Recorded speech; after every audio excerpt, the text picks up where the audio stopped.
Hello, I'm Sean Finnegan, and you are listening to Restitutio, a podcast to get you thinking about biblical and historical Christianity, to inspire you to follow Christ, and to convict you to lead a consecrated life.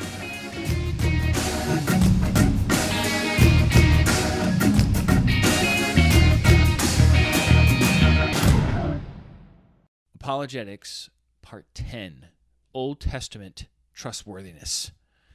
Last time we looked at reasons to believe the Jewish scribes reliably transmitted the Old Testament, so that what we have today is what they actually wrote. This time, you'll learn 5 main reasons why we believe the Hebrew Bible is true. 1, archaeology. 2, medical insights. 3, unflattering honesty. 4, predictive prophecy. And 5, martyrdom. Although some of these are stronger than others, cumulatively, they establish the veracity of Scripture quite convincingly. If you would like to take this class for credit, please contact the Atlanta Bible College so you can register and do the necessary work for a grade. Here now is Apologetics, Part 10, Old Testament Trustworthiness. All right, so this is Lecture 10, Old Testament Trustworthiness. And the points I want to make relate to archaeology, medical insight, unflattering honesty.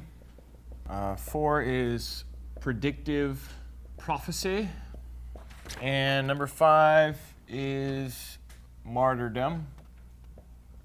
And if we can get through all 5 of those, we will be having a good day.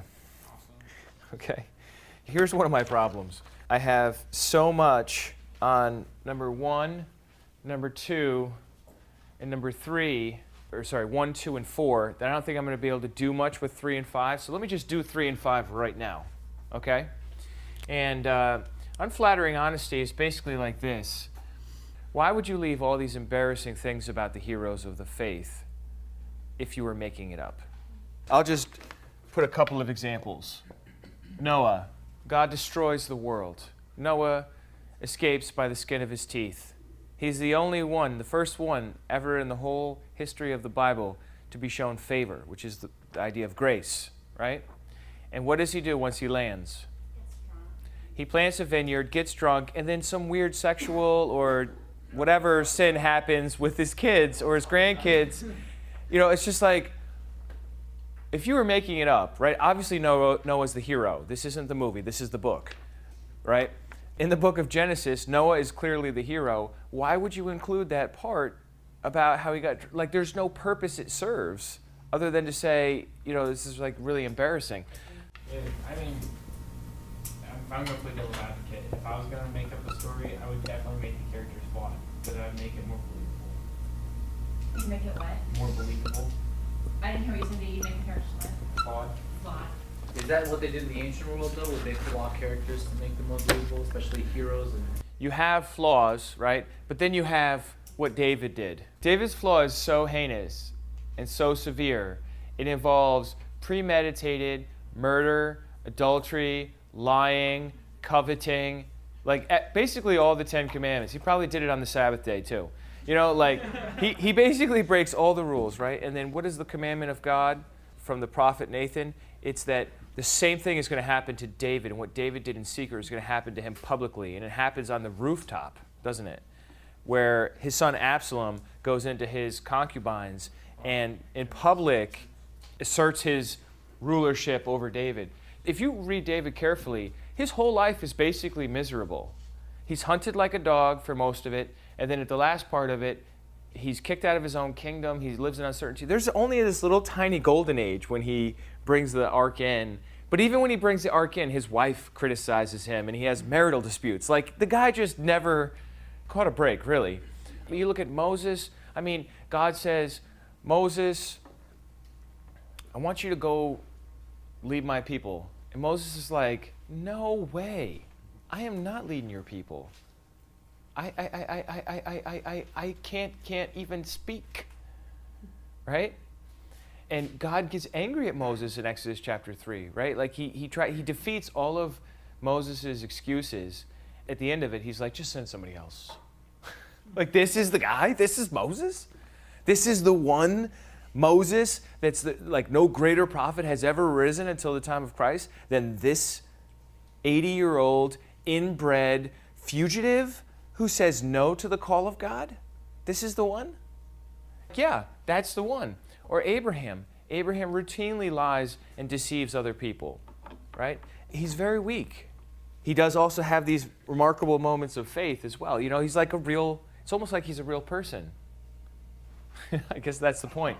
You know, it's not, obviously this is not a slam dunk because of Josiah's point, but it is a reason. And then the other one, the other smaller point I would say, is martyrdom. And on that one, I want you to read to me Hebrews 11:32 to 39. And then again, the question is, why die for a lie? When somebody dies for their faith, it doesn't tell you that what they believe is true. What it tells you is that they're convinced it's true. In other words, you know, if somebody thinks that there's an alien that told them to kill us all, and they kill us all, that doesn't mean that there's an alien. It just means that they're convinced that there's an alien. It's a gauge of sincerity, not of absolute truth. But even so, it's still a gauge. Go ahead, Talon, read that for us, please. And what more shall I say? For time will fail me if I tell of Gideon, Barak, Samson, Jephthah, of David and Samuel and the prophets, who by faith conquered kingdoms, performed acts of righteousness, obtained promises, shut the mouths of lions, quenched the power of fire, escaped the edge of the sword, from weakness were made strong, become mighty in war, put foreign armies to flight. Women received back their dead by resurrection, and others were tortured, not accepting their release, so that they might obtain a better resurrection. And others experienced mockings and scourgings, yes, also chains and imprisonment. They were stoned, they were sawn in two, they were tempted, they were put to death with the sword. They went about in sheepskins and goatskins, being destitute, afflicted, ill-treated, men of whom the world was not worthy, wandering in deserts and mountains, caves, holes in the ground. And all these, having gained approval through their faith, did not receive what was promised. All right, so you have prophets versus mega pastors. I have, once in my life, attended the World Changer Dome with Creflo Dollar, and I heard him speak, and I witnessed his service, and I'm told he has a Rolls Royce and at least one private jet. Trying to get another one. Not just to single him out, there are many other mega pastors that I'm not here to criticize and lambaste these people, but it seems like their lives are going pretty well.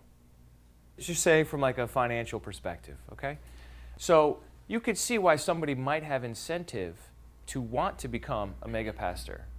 Be like, I want to be a mega pastor. I want to be like Creflo Dollar when I grow up. I want to be like Joel Osteen when I grow up, because then I could have all these people that would love me and they would give me all their money and I could, whatever. You know, you can imagine somebody saying, I want to be like that.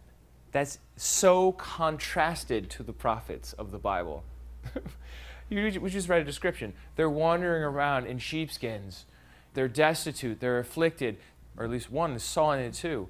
To become a prophet of God is to have an experience in which God so interacts with you that you are a changed person. You're different than everyone else. Typically, the prophet's message is to the king. It typically is negative. It's a terrible job. Pretty much nobody believes you most of the time. Everybody hates you. You know, especially somebody like Jeremiah. He's the least successful prophet in the whole Bible. And yet, we get chapter after chapter after chapter of his life. Why in the world does he persist on the most unpatriotic message imaginable? The Babylonians are coming. They're going to win. Don't fight. Just give up. That's his message, right? What do? They beat him up. What do? They throw him in jail. What do? They make fun of him in the streets. And yet, Jeremiah is so convinced that God's speaking through him that he keeps going year after year after decade until finally it happens just like he said. And then they still won't let him go. They kidnap him, bring him down to Egypt. It's like, what? You have a real lack of incentive to want to be a prophet and to write scripture. And second of all, these people are very frequently the ones that get targeted by the political regimes to suffer. All right? So that's just another consideration: martyrdom and suffering, office of a prophet, along with unflattering honesty. And now let's get to our big three topics. Okay, let us take a look at the Sennacherib prism. I have handed it out to you. It's the first page on top there. This is Sennacherib, king of Assyria. Can you read us that bold section there, Dan? Yeah, sure. I then besieged Hezekiah of Judah, who had not submitted to my yoke, and I captured 46 of his strong cities and fortresses, and innumerable small cities which were around them, with the battering rams and the assault of engines and the attack of foot soldiers, and by mines and breaches I brought out therefrom 200,000 and 150 people, both small and great, male and female, and horses and mules and asses and camels and oxen and innumerable sheep I counted as spoil. Himself, like a caged bird, I set up within Jerusalem, his royal city. So this is Sennacherib, who's talking about Hezekiah. This is not in the Bible. This is a piece of stone or clay, some such thing, that is chiseled by the Assyrians to preserve a record of their own history. Look, if the Bible says Hezekiah struggled against Sennacherib, who came and surrounded the city and attacked it and everything else, that's one thing. But if you find it also in secular history, that's a whole nother category, isn't it? Why wouldn't you even take the Bible as, like, in the same manner as that other writing of stone? Like, as history as well. Yeah, right. People are predisposed to be ultra-skeptical or hyper-skeptical about the Bible because the Bible makes huge claims, like that there is a God and he cares how you live. So if Sennacherib's prism happens to be true, it doesn't affect you. If the Bible happens to be true, you got to stop sleeping around. You got to be true to your wife.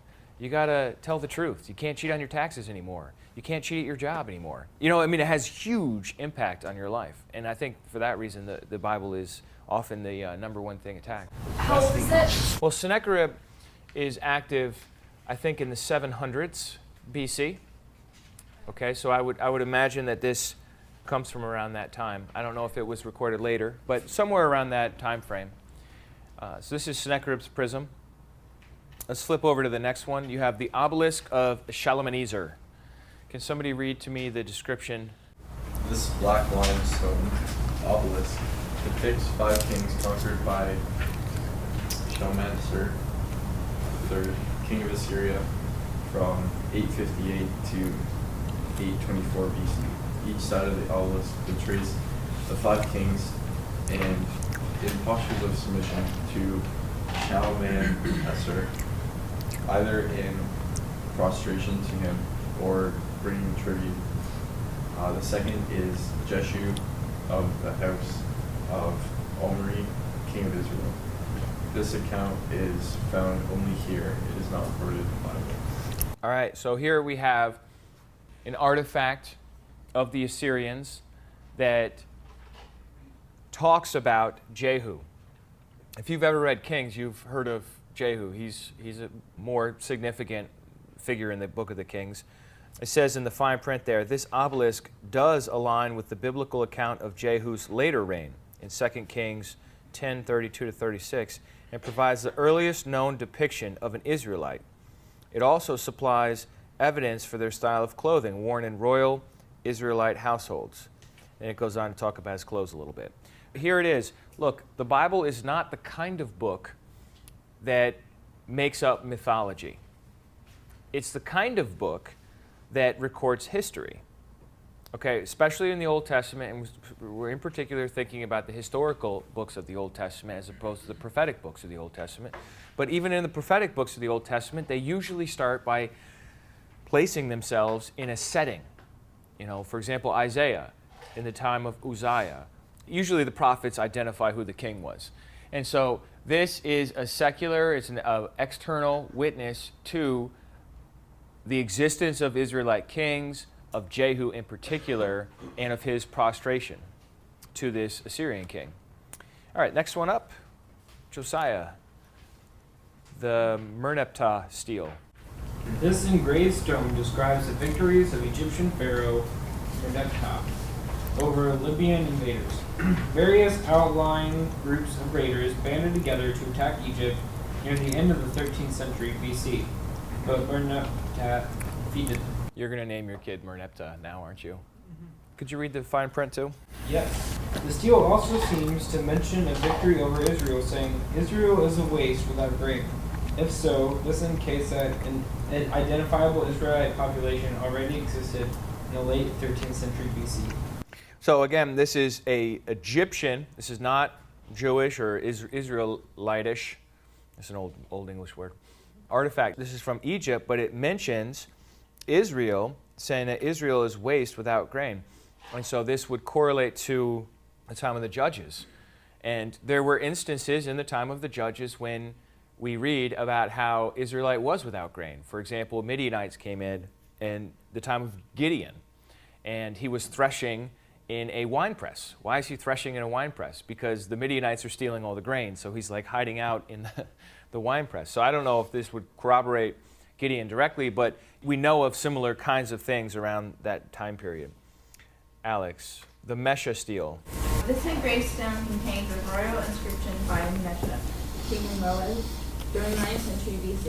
It celebrates Mesha's victory over the son or descendant of Omri, probably girl. Here we go. In boasting of his victories, Mesha gives glory to Chemosh, chief god of the Moabites, and describes his looting of the temple vessels of Judah.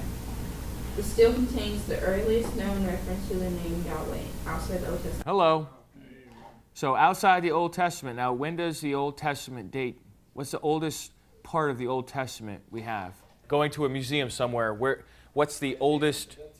The Dead Sea Scrolls, which the earliest part of the Dead Sea Scrolls are dated to? 250 BC. Very good, 250 BC. And this dates to the 9th century BC. Hello, 700 more years or 650 more years back in time, and yet Yahweh is there, right? And Yahweh is associated with this king, a son of Omri, and they're speculating maybe as Joram. What about the rest of that, Alex? The stele supports the biblical account of events during Joram's reign of Israel. 2 Kings 3:21-27 describes the king of Moab offering his son as a sacrifice, after which great wrath came upon Israel. On the stele, Mesha credits his god, Chemosh, conquering his enemies. So Mesha offers his son, or is it Joram offers his son? I'm not sure if that's a typo or if that's correct. But something happens there, and the result is the wrath of God comes in the form, usually, of a foreign invasion. And this stele is not Israelite. This is a Moabite artifact. King of Moab sacrificed his son and then beat Israel. Okay. The Cyrus cylinder. Anybody know who Cyrus was? Persian king? Persian king. The Persians defeated what empire? Greek. The Greeks beat the Persians. What? Babylonian, right? So the Assyrians were the first empire in that region of great significance. I mean, I guess the Hittites before them, but the Assyrians, and then the Babylonians beat the Assyrians, and then the Persians beat the Babylonians, right? And so this is Cyrus the Great, as he's known to history, who defeated the Babylonians and told everyone they could go home, and that's what we read in Ezra chapter 1, when the people are sent home after 70 years in captivity. Brooke, could you read this for us? Isn't this stuff cool? I mean, they dug this out of the earth thousands of years later. And then think about the people that figured out how to read this. I mean, look at these symbols. This ancient clay cylinder dates from the 6th century BC and contains a declaration from Cyrus the Great. The first section describes Cyrus' greatness and mercy, common themes in such declarations. The second section, composed of Cyrus' own words, describes how he returned captive people and their gods to their native lands. It also records his hope that all the returned gods will intercede before Bel and Nabu, the chief Babylonian gods, on his behalf. The description of Cyrus' mercy and efforts to return captives supports the biblical account of Israel's restoration from exile. See Ezra. Ezra chapter 1. Yeah, Ezra chapter 1 begins with the declaration of Cyrus to return to the land. Look, the Bible is not a made-up book. It's a book that interweaves and interlocks with history, and it leaves a trail behind because there are actual people, and actual people cannot exist without leaving a trail behind. We invent things like styrofoam cups and no, that's a different sermon. Because when we build things, they're left behind, and we have history, and it's left behind. And this is one of those things. Take a look at the next one, the Amarna letters. And Jamie can read this one. It'll be more of a challenge for her. This collection of cuneiform tablets is named after the place they were discovered, modern Amarna, the ancient Egyptian city of Akhenaten, written in the late 14th century BC. These letters record correspondence between Egypt, I really don't want to read those. Tutankhamun, King Tut. Oh, it's King Tut. And its vassal states. They provide information about trade and government of the time. Can you imagine that being an ancient civilization and writing your letters into clay? Oh, I just got an email. Here comes a guy. He's like, puts it down. Our Amarna letters Yeah. in the biblical text describe the land of Canaan. Similarly, both indicate that Canaan, okay, has several territories, various kings and chariots that served as the means of military control. The Amarna letters describe the city of Shechem as a dangerous place full of political intrigue. The Book of Judges does the same at a later date.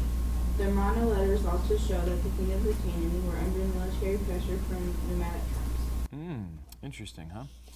And I guess they were all shapes and sizes, these letters. But it shows you that there were such places and there were interesting things happening. I don't know, I would say this is kind of like a lesser significant archaeological find for biblical veracity. Look at the next one, the Babylonian Chronicles. Jesse. Babylonian Chronicles are a series of clay tablets inscribed with Babylonian history. They were written at different times, beginning around the 6th century BC. They narrate events beginning in the 8th century BC and cover nearly 500 years of history. Some describe events of biblical history, including Jehoiakim? King Jeho refusal to pay tribute in 2 Kings 24:1. Nebuchadnezzar's siege of Jerusalem in 2 Kings 24:10-11, and Jehoiachin's capture in 2 Kings 24:12. One of these, the Nabonidus Chronicle, describes the reign and downfall of the last king before Cyrus, Nabonidus. This tablet also mentions that Nabonidus had a regent, his son, Belshazzar, the Belshazzar of the book of Daniel. The banquet described in Daniel presumably took place during Belshazzar's regency when Nabonidus was away from Babylon in Daniel chapter 5. So, I mean, here you have an old piece of clay with notches cut out of it, but somebody was able to figure out what it said. Well, actually, there's a whole bunch of them, I guess. They're the Chronicles. It mentions stuff, I mean, it's not going to mention Israelite stuff that much because it focuses on Babylon. But when Israelite stuff mentions Babylonian stuff like Daniel and Babylon, that sort of thing, it is going to show up. Then you have the Lachish ostraca and the Tel Dan stele. We'll flip to the Tel Dan stele because that one Jesse's going to like. This engraved stone is the only archaeological evidence of King David to be discovered. It reads Bet David or whatever, House of David, as in Isaiah 7:2. The stele dates to the mid-9th century BC and was found in Dan's city wall in 1993. David, I think we date to like the 10th century. So you already have his name in the 9th, and it's not even just his name, it's the House of David. So it's an established dynasty already by that time. Then flip over a couple more. We're going to skip the Pontius Pilate. That's a New Testament thing. Skip over to the inscription from Hezekiah's tunnel. There's a little bit there. We could look at that some other time. And then up to the bowls of Darius and Artaxerxes. Pretty cool there, right? They talk about Darius, the great king. The Bible also mentions Darius in the books of Ezra, Nehemiah, and Artaxerxes as well. And then you have some coins, just flipping through here. Coins of the Gospels, that's a New Testament thing. And, it's just like everything's leaving a trail. Human civilizations leave trails, and the Bible it talks about a human civilization. So of course it's going to leave that kind of a trail behind. All right, so that's archaeology. I just wanted to show you those things. These things corroborate the Bible. There are many other archaeological finds, like actual cities that they found, like Jericho or the old city of David within Jerusalem, that sort of thing. I want to move to medical insights now, because that's probably something that you have no training in, and it's actually quite significant, and then move on to predictive prophecy. All right, so let's move on to medical insights. You have that other article there, Scientific Foreknowledge and Medical Acumen of the Bible. So his points are absolutely fantastic. Take a look at this. In the middle paragraph there, talks about the first 5 books of the Old Testament are a product of Moses as a matter of historical record. The point he makes in the middle there is that Moses had been trained under the most advanced Egyptian educational system of his day. He leans on Stephen. Brother Stephen in Acts 7 said all the wisdom of the Egyptians, that Moses had been educated in. And that makes sense, right? I mean, if Moses really was adopted by Pharaoh's daughter, of course he had an Egyptian education, which is fantastic for our point. Our point is that the books that Moses later wrote actually contain medical insights that there's no way he could have known, considering his own historical context, being raised in the Egyptian context. All right, next page. It will cure you if it doesn't kill you first. Among the ancient documents that detail much of the Egyptian medicinal knowledge, the Ebers Papyrus ranks as one of the foremost sources. This papyrus was discovered in 1872 by a German Egyptologist named George Ebers.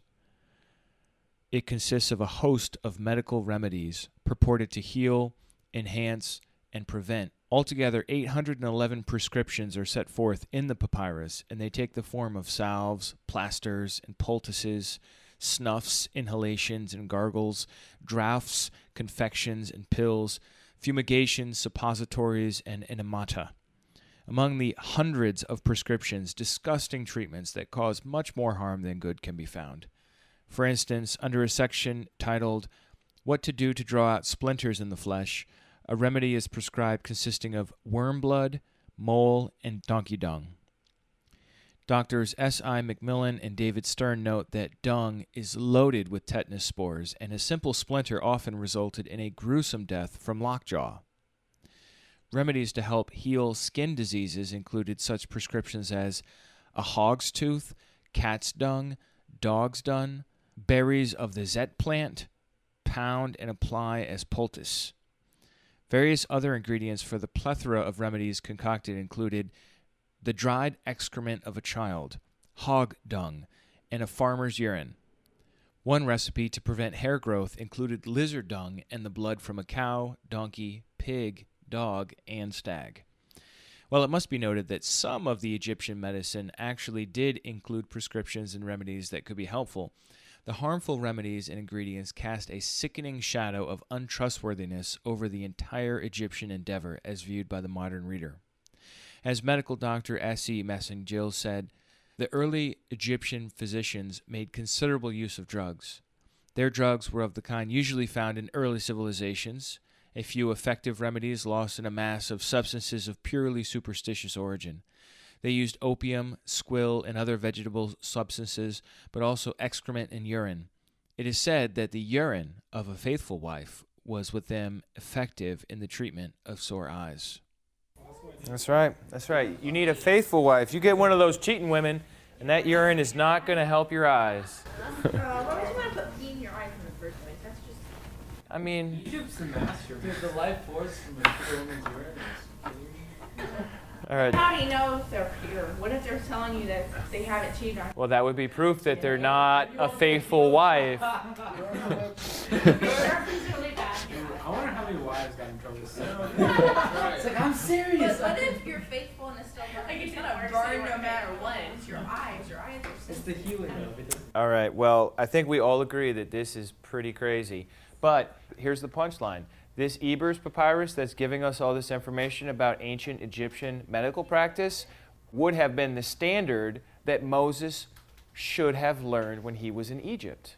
if Moses was writing out of his own knowledge when he was generating the book of Leviticus in particular, which is the book that talks about what to do when somebody has a skin infection, what to do if somebody touches a dead body, and so on, we would find potions like what we see in the Ebers Papyri. But instead, there's a shocking absence of any kind of harmful remedy. It's kind of a contradiction. Keep going, Denise. I cut you off there. Sorry. I know you really want to get to the pus part. In addition, it seems that the Egyptians were among the first to present the idea of good and laudable pus. Due to the idea that infection was good and the pus that resulted from it was a welcomed effect. Why are you judging their culture? Well-meaning doctors, I don't like the word pus. Well-meaning doctors killed millions by deliberately infecting their wounds. Needless to say, the modern-day reader would not want to be a patient in an Egyptian clinic. I think I heard a statistic one time where I think Egyptians, doctors killed like 10 or 15 times more people than they actually hoped. All right, this is one more paragraph, Denise. The first 5 books of the Old Testament, admittedly, are not devoted entirely to the enumeration of medical prescriptions. They are not ancient medical textbooks. These books do, however, contain numerous regulations for sanitation, quarantine, and other medical procedures that were to govern the daily lives of the Israelite nation. Missing entirely from the pages of these writings are the harmful remedies and ingredients prescribed by other ancient civilizations. In fact, the Pentateuch exhibits an understanding of germs and disease that much modern medicine did not grasp for 3,500 years after the books were written. All right. So the big point about the Ebers Papyrus, again, is that we don't see any sort of remedies like that in the Old Testament, which you would expect if somebody had been trained in Egypt prior to writing those books. Now, here's the next point. I've got 4 points here. Life is in the blood, cleansing after touching dead bodies, quarantine, and food laws. Okay? All of these things are completely obvious to you. Common sense. But they were not to ancient people. As we just read, they're fussing about farmers' urine and the urine of a faithful wife and trying to figure out if she's really faithful if the urine didn't actually fix your eyes, instead of actually doing things that would work. So the point that he makes here, and that many other people have made as well, on blood, is that the Old Testament says the life is in the blood. Okay? And yet, up until at least the time of George Washington, bloodletting was fairly common. And that's where they would cut a blood vessel and let the bad blood out when you were sick. Now, let me ask you a question. If you're sick, is it helpful or harmful to bleed a lot? All right. You and I know that. They didn't know that. Ancient Israelites never practiced that because the life is in the blood, so you're not going to bleed out your life. It doesn't make any sense. On the next page, you have germs, labor, fever, and biblical sanitation. This is all very good if you want to read it. I read it again today. It's all about this Viennese doctor, Semmelweis, who was running a clinic for women to go to give birth, and the mortality rate was just phenomenal. It was 18% of the women who came to his clinic died, gave birth, but then died themselves. And he couldn't figure it out. He's like, you know what it is? I think it's these monks ringing these bells nearby, and it's scaring the women and it's killing the women. So he told the monks, you guys got to stop ringing those bells. Didn't work. They still kept dying. He's like, maybe the problem is that they're lying on their back. I'll have them lie on their side. He had all the women lie on their sides. They still died at just the same rate, while they're giving birth and whatnot, Now, this is the crazy thing. If you gave birth at home, which the rich women in their society would give birth at home, this is a couple hundred years ago, and the poor people would give birth in the hospital. And so if you're a rich person, you give birth at home with a midwife, it's only 3% chance of dying. Right? But if you go into the hospital, it's 18%. It's driving this guy nuts. He's like, why are they all dying? And then skip down to, it's like 3 or 4 paragraphs down where it says, as he contemplated. You see where I'm at? It says, as he contemplated this dilemma, he watched young medical students perform their routine tasks. Each day, the students would perform autopsies on the dead mothers. Then they would rinse their hands in a bowl of bloody water, wipe them off on a common shared towel, and immediately begin internal examinations of the still living women. That guarantees pretty much a transmission of whatever killed the last person to the living person, right? And this is in the 1800s, 1847. right? This is not thousands of years ago. These people consider themselves modern, right? And they had an incredible mass of knowledge already. You know, I mean, even in our own time, 2015, the medical industry is really still in its infancy. It's my own personal opinion. But these people thought they were rather sophisticated, and yet they couldn't grasp the idea that if you can't see a contaminant on your hands, it could still be there, right? Because you rubbed it off with a towel, right? You don't have to change your clothes or anything. You rub it off. There's nothing on my hands, right? They didn't understand germs yet. What he ended up doing is he innovated and had his doctors wash in chlorine. And it dropped from 18% to 1%. And nobody believed him. It took years and years and years for the rest of the society to pick it up because they thought he was just crazy. Anyhow, what we have in the scriptures is a commandment. Look on the next page over. The second paragraph there said, has Semmelweis made a groundbreaking discovery, or is it possible that he simply rediscovered what had been known in some circles for many years? Almost 3,300 years before Semmelweis lived, Moses had written, this is a direct quote from the Bible in Leviticus, I believe, he who touches the dead body of anyone shall be unclean 7 days. He shall purify himself with water on the 3rd day and on the 7th day, and he will be clean. But if he does not purify himself on the 3rd day and on the 7th day, he will not be clean. Suddenly you're like, whoa, those weird laws in the Old Testament, maybe they actually really did something, right? The same page, the water of purification, he goes on to describe what that potion was, if for lack of a better word. Basically what it was ashes from a red heifer, cedar, scarlet-dyed wool, and hyssop, which just sounds like a bunch of random stuff that like a witch would put together and like, you know, but it's a little more sophisticated than that. The way you make lye is you pass water through ashes, right? Hyssop contains an antiseptic. Cedar leaves and twigs are rich in vitamin C, and they can have antiviral, anti-inflammatory, and antibacterial properties. The wool fibers would make it basically into an ancient equivalent of lava soap. This sort of like, whatever you want to call it, concoction of purification that they used on the 3rd and then the 7th day actually could have physically done something to cleanse them, right? What did they do? They touched a dead body.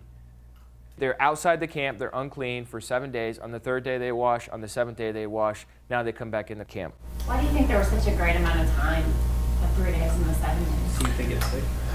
Probably, yeah. I mean, it doesn't take like 3 days for most things to really get to you. Because they weren't already infected. Yeah, probably.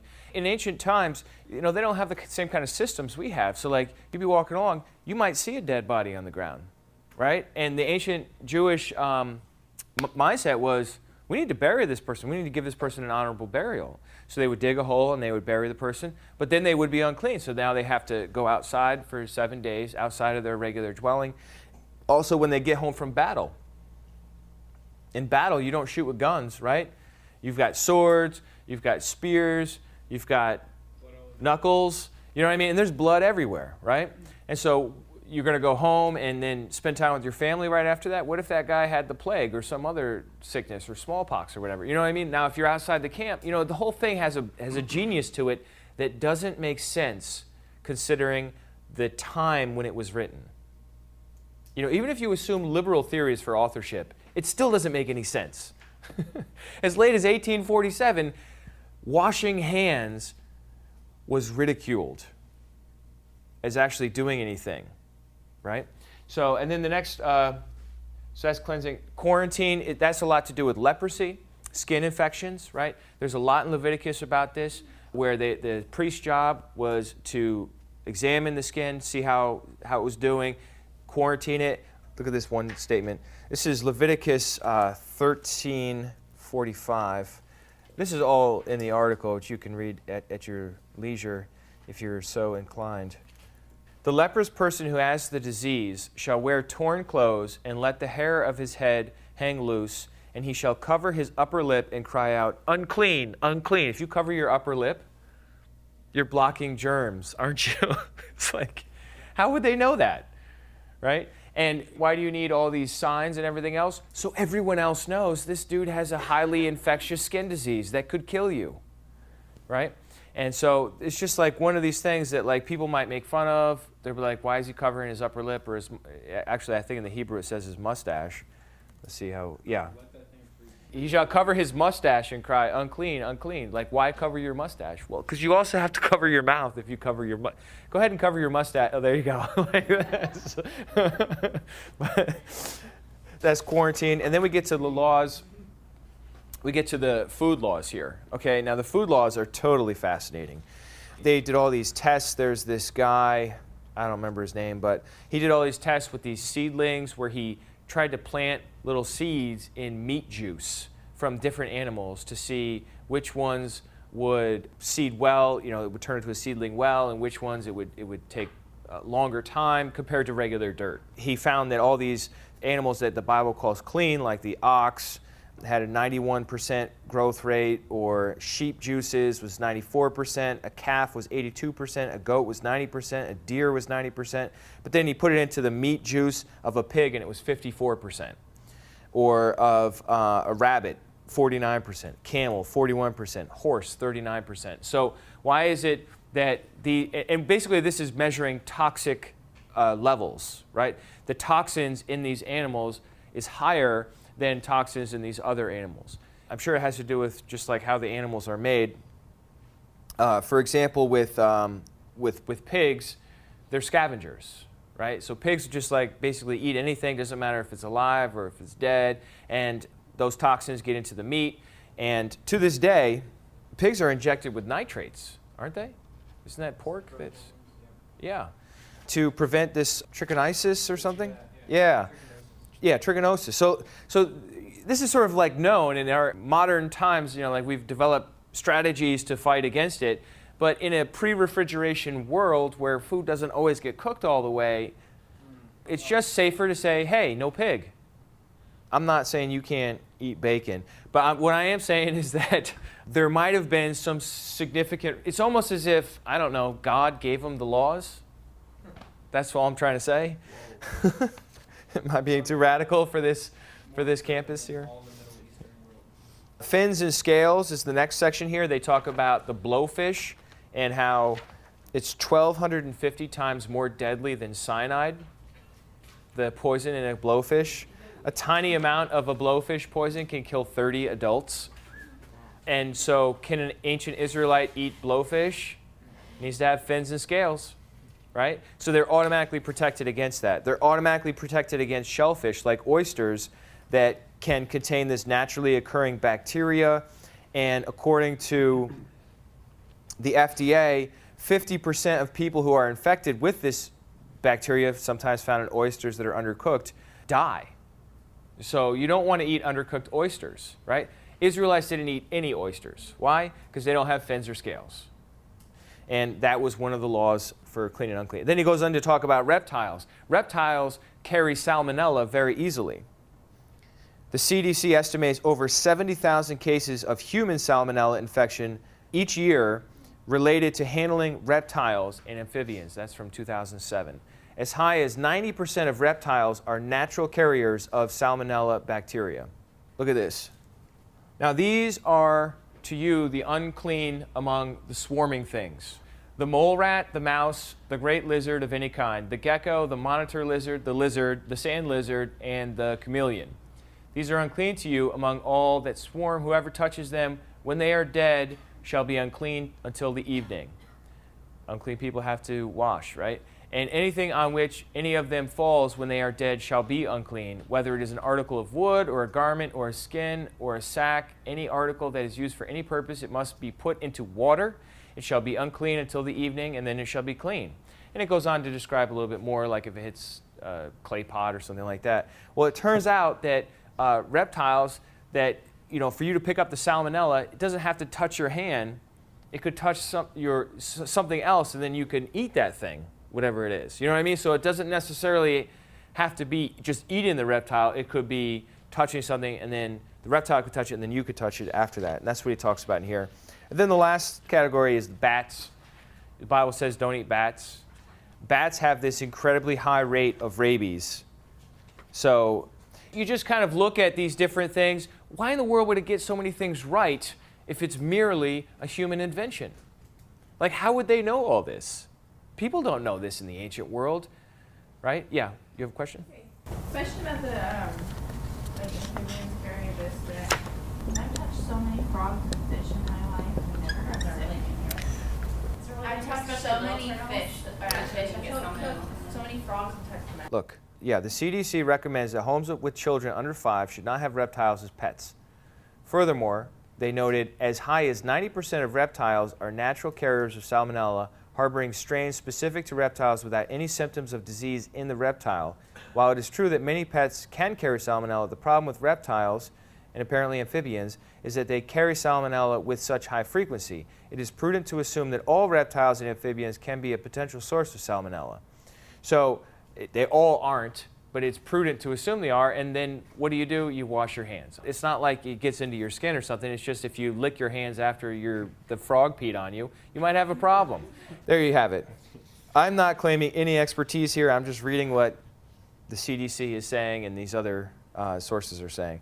Last one that I have forgotten to write down on our list was circumcision, right? Circumcision, it turns out, circumcision is surgery, right? And it turns out that in order to perform surgery, you need the blood to clot, right?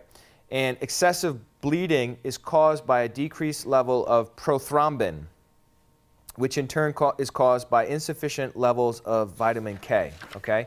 So flip over to the page that says conclusion on it, and I'll read you right on the top there.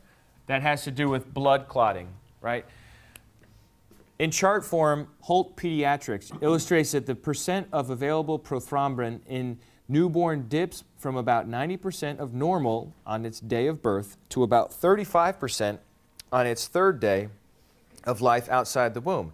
After the third day, the available prothrombin begins to climb. By the 8th day of the child's life, the available prothrombin level is approximately 110% of normal, about 20% higher than it was on the first day and about 10% more than it will be during the child's life. Such data prove that the 8th day is the perfect day on which to perform a major surgery such as circumcision. That's insane. Come on. Look at that little quote there in the middle. Modern medical textbooks sometimes suggest that the Hebrews conducted careful observations of bleeding tendencies. Yet what is the evidence? Severe bleeding occurs at most only in 1 out of 200 babies. Determining the safest day for circumcision would have required careful experiments, observing thousands of circumcisions. Could Abraham, a primitive desert-dwelling nomad, have done that? He's got one kid, right? At the time of the circumcision, it's just Ishmael, right? Like, he's going to circumcise his kid and, like, observe him, be like, well, actually, his kid was a few years older. But, like, the first baby was probably Isaac that he circumcised, and he just got lucky, I guess, right, to pick the 8th day. And so, I mean, it's just like you see this wisdom, these like weird medical insights or scientific insights, and you're like, how in the world did they get there unless there is a God behind it? All right. So I'm already way past my time, and we need to do predictive prophecy, all right? I'm just going to say 2 things about it. We've got Daniel 9, and we've got Tyre. Those are my 2 points. I'm going to say them right now. Daniel 9 makes the point that the Messiah will be cut off. And Tyre is in Ezekiel prophecy that Tyre would be destroyed. Okay. I did want to make one other point about archaeology. Archaeology is not a hard science. You know what I'm saying? It's not like physics. It's not like chemistry. Archaeology is, the actual digging of something. That's obviously very, developed at this point. But saying what it means, dating it, and all that kind of stuff, that is based on interpretation. So it's a soft science in the sense that they do change their interpretation of like when the Cyrus cylinder, was originally written or something like that. But it's based on hard evidence. And I think it's important to keep that clear because a lot of times you'll come across an archaeological discovery and they'll be like, oh, this disproves this. And then 50 years later, they're like, actually, we found some more stuff and it was really this over here that disprove that instead. You know what I mean? Now, the actual ostraca or artifact or whatever they find is hard. That's hard evidence. The question is, how do you interpret that? How do you fit it into the timeline? So that's my point on archaeology being a soft science. We've got to talk about Tyre at least a little bit. The prophecy talks about how God is going to destroy this city and how he's going to specifically bring the Babylonians against it and also many nations against it. What ends up happening here is... I have a question. Yeah. About, so what if, the latest documents we have are in 250 BC. Yeah. What is there any evidence of not being written after that point, looking back? Well, I think you're holding a standard that is not realistic. And I'm not trying to be insulting or anything, but with historical documents, there's always a huge gap, usually of thousands of years, between what they talk about and when the paper that we have today survives. You know what I mean? So it's not standard procedure to expect the document that we have in the museum today to be within the lifetime or within a range of what it records because of the nature of paper and other things they wrote on. The exceptions are what I just showed you, are those archaeological finds. But from those exceptions, we can correlate written histories. So you have textual histories, then you have archaeological finds, physical remains, actual physical remains of cities as well. And so the historian is working these things all together to develop a massive chronology of whatever society we're talking about. So I think it's more of just like a methodological. It is certainly possible that somebody could have written Ezekiel in the year 300 BC and made it all up. You know, it's certainly possible. But then that level of skepticism would exclude any other historic. We basically have to say we don't know anything that happened before the printing press. It's just too hyper skeptical to use as a methodology. Although I definitely see your point. All right, so look at the bottom there where it says, therefore. Therefore, thus says the Lord God, behold, I am against you, O Tyre, and will cause many nations to come up against you, as the sea causes its waves to come up. And they shall destroy the walls of Tyre and break down her towers. I will also scrape her dust from her, and make her like the top of a rock. It shall be a place for spreading nets in the midst of the sea, for I have spoken, says the Lord God. It shall become plunder for the nations. Also her daughter villages which are in the field shall be slain by the sword. Then they shall know that I am the Lord. All right, what does the prophecy say is going to come to Tyre, come against Tyre? To be destroyed. Who is going to come? Many nations. Many nations, right? Here's what happened. Nebuchadnezzar did come against Tyre. All right, so what we have here is the old city of Tyre, which is on the mainland, and then you also have an island off the mainland. And Nebuchadnezzar comes and he attacks Tyre, the regular city on the mainland, and he's able to fight against it for a long time. I think it lasts for like 13 years, really long time. And he ends up going away basically empty-handed because although he defeats the city, the people escape to the island. And they're just like, na, na, na, na, na, on the island.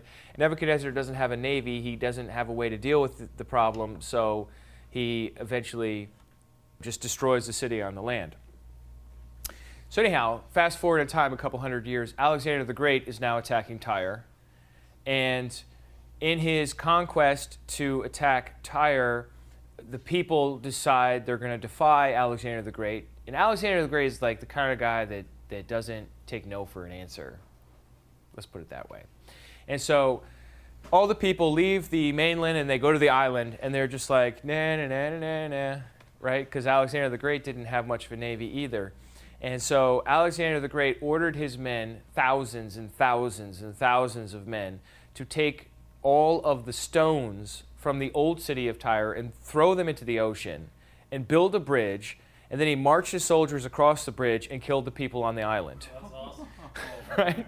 And so the old city literally got scraped like a rock, and it's a place for spreading out nests. So I know I just love that story, and it's a good example of predictive prophecy. So I wanted to make sure I had a chance to share it with you. There's obviously a lot more details, and there are skeptics that want to come back and say, oh, well, what about this? And this article here is the comeback to what the skeptics are saying. So it gives you a very thorough presentation on the whole Tyre subject.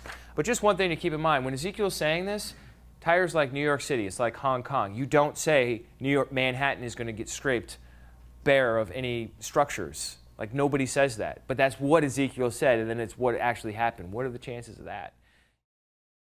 If you enjoyed what you heard here, why not give Restitutio a 5-star rating in iTunes or Stitcher?